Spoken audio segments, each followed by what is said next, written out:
प्रश्न है, प्रस्तुत पंक्तियों में कौन सा अलंकार है? मेघमय आसमान से उतर रही वह संध्या सुंदरी परी सी धीरे धीरे।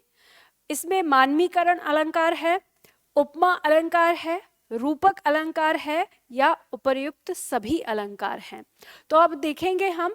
देखो, ये पंक्ति बहुत ज्यादा परीक्षा में आती है, रिपीट मोड पर रहती है, हर बार अलग अलग अलंकार इसमें पूछा जाता है। इस प्रश्न का उत्तर है उपर्युक्त सभी अलंकार, यानी इसमें सभी अलंकार हैं। तो कभी आपसे उपमा पूछेगा, कभी रूपक पूछेगा, कभी मानवीकरण पूछेगा, और पंक्ति एक ही होती है। तो पंक्ति का अर्थ समझते हुए समझेंगे। पंक्ति कह रही है कि मेघमय आसमान से उतर रही है वह संध्या सुंदरी परी सी धीरे धीरे, यानी यहाँ पर जो कवि है संध्या रूपी सुंदरी, यानी संध्या जो शाम है उसका वर्णन कर रहा है, लेकिन उसे किसके जैसा दिखा रहा है? सुंदरी के जैसा। तो यानी उस पर सुंदरी के होने का आरोप कर रहा है। तो संध्या रूपी सुंदरी, तो यहाँ पर संध्या रूपी सुंदरी हो जाने से इसके अंदर जो हमारा रूपक अलंकार आ जाता है, यानी संध्या रूपी सुंदरी। तो इसमें रूपक अलंकार कहाँ पे आ गया? संध्या रूपी सुंदरी में। और फिर कह रहा है परी सी धीरे धीरे, तो परी के समान। तो परी के समान यानी वो कैसी है? परी के समान। अब ये किसको दिखा रहा है? उपमा अलंकार को दिखा रहा है, यानी उसकी उपमा कर रहा है किससे? परी से। और फिर कह रहा है कि धीरे धीरे।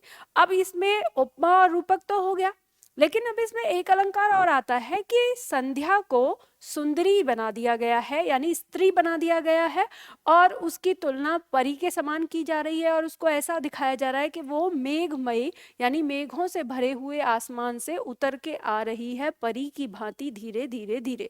तो ये इस पे जो लक्षण दिखाए जा रहे हैं, ये एक मानव के लक्षण दिखाए जा रहे हैं। तो जो मानवीकरण अलंकार होता है वो यही कहता है कि जब किसी भी प्रकृति पर या किसी निर्जीव वस्तु पर मानवीय लक्षणों का आरोप किया जाए या मानवीय कृत्यों की चेष्टा करवाई जाए, तो वहां मानवीकरण अलंकार हो जाता है। तो इसमें मानवीकरण अलंकार भी हो गया। तो इस तरह से इसमें तीनों अलंकार हो जाते हैं।